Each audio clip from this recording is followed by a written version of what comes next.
बेटी, जिंदगी के सफर भी अजीब होला। इंसान रास्ता तो भटक जाला, बाकी मंजिल कब्बो ना भूलेला। बिटिया, साजन सांस बन के समाइल बा तोरे धड़कन में, ओकरे बिना तू ना जी पेबू बिटिया। माई, जब जिंदगी लापरवाह हो गई तब जान की परवाह का करी। गलतफहमी के पत्थर से अपने आप के मत तोड़ा बेटी, पति ही परमेश्वर होला। ए बेटा, एगो बात याद रखा, टूटेला वही जे ना झुकेला। माई, टेकरा के तू परमेश्वर कहता रू, वो पत्थर हो गई बा। ताकत आँख पथरा जाई का तब्बो तू हमके ना बुलाई बा। इतना कठोर हो गई नी कि हमर याद तो नहीं खियावत। बिटिया, जब ना चाहके भी चाहत के इजहार हो ना, यही के तो प्यार कहल जाला। हाँ बेटा, हम जाना था नहीं, तू साजन के बिना ना रह सकेलू। तू माई हो ना, यही से बेटी की बिरह जान ले लू। माई, हमके साजन के पास जाए के बा, बाबूजी से बात करी। हाँ, चला। गुजरा भाई साहब, रानी बिटिया ना आई नहीं, तबीयत तो ठीक बना उनका। भौजी, जिद्द का गिद्ध आदमी के समझदारी के चबा जाला। हम रानी के समझावत थक गई नहीं, बाकी रुता तू लोगन का नाम सुनते ही बौखला जाला।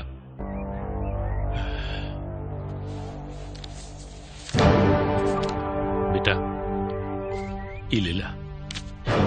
ई का? दरअसल रानी तू लोगन से कोनो रिश्ता नईखे रख के चाहला, यही से हम ई जरूरी समझ ली कि तोहरे वो एहसान का बदला हम चुका दे जौन तू हमने के बेघर होवे से बचाए वदे कैले रहा। ई रखला और ई पेपर पर साइन कर दा। कैसन पेपर? तलाकनामा। रानी तोहरा से रिश्ता तोड़ के दूसर बियाह करे के चाहता।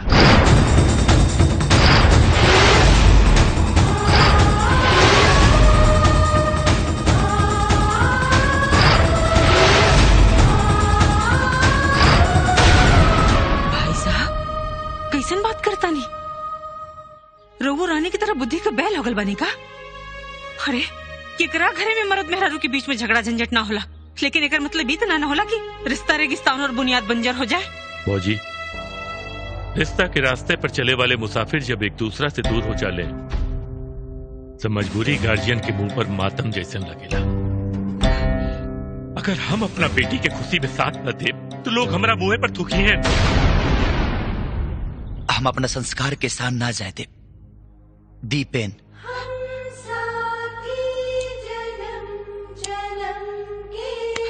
बेटा,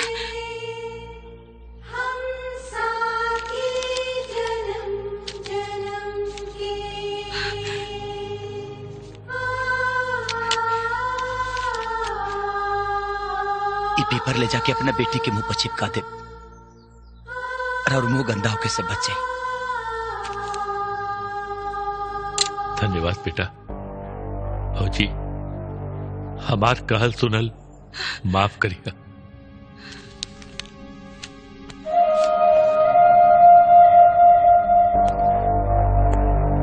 रुकी। हमारा खून में खैरात बांटे की आदत बा, ई रख ली। रुआ बेटी के बियाह में दहेज देवे के काम आई।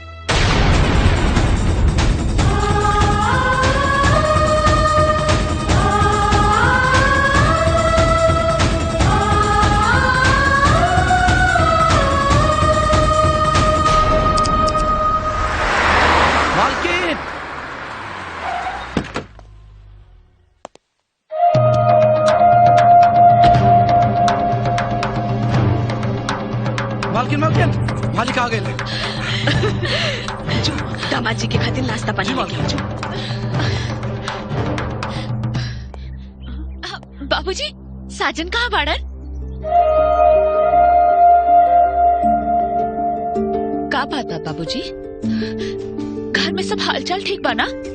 वो ठीक बाड़न ना? अरे बताए ना, दामाद जी कहाँ बाड़न? वो अब कब्बो नहीं है। कौन बात नहीं के? उन आई हन तो हम उनका पास जाई, अभी जाई। रुक जा, कौन फायदा नहीं के। अब तोरा खातिन न साजन के दिल में जगह बा न ओकरा घर में। तोरा के तलाक दे चुकल बाड़ा।